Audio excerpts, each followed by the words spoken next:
I was born into a very rich family on the East Coast, but my mother died when I was very small and I really don't remember her.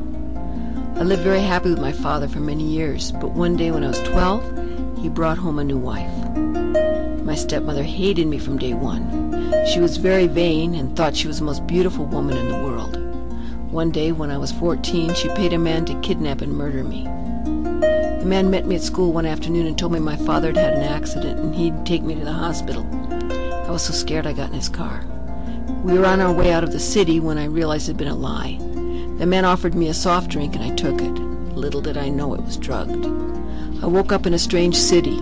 The man told me my stepmother had paid him to kill me, but he couldn't do it, so he abandoned me in a very bad neighborhood full of drug dealers and prostitutes. I think he must have told my stepmother he'd killed me, and my father thought I'd run away. I didn't know what to do. I didn't know where I was, and I didn't have any money. I was afraid to call home because I was sure my stepmother would kill me, and my father as well if I returned. She was a very evil woman. I wandered around all day, and finally that night I found a small old house between two run-down tenement buildings. The door was open and I went in. It was really strange. Inside there was a kitchen, bathroom, and one big bedroom with 7 small beds in it. I was so tired I didn't stop to try to understand the situation. I fell asleep across the beds. A few hours later I was awakened by the arrival of 7 little men. They were little people, dwarves. I was afraid at first, but then I realized they were really good people. They worked with the young runaways and drug addicts in the neighborhood.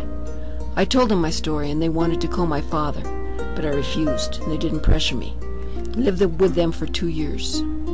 By then, my stepmother somehow realized I was alive, and she found out where I was. She sent me a letter bomb. When I opened it, it exploded. I was taken to the hospital and stayed there in a coma for over 5 weeks.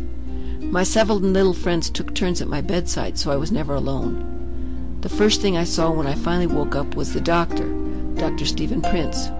He'd saved my life. We fell in love and got married. I found out my father had died a year before. They figured out my stepmother had killed him for his money. She died 5 years later in the electric chair. And that's my unusual story.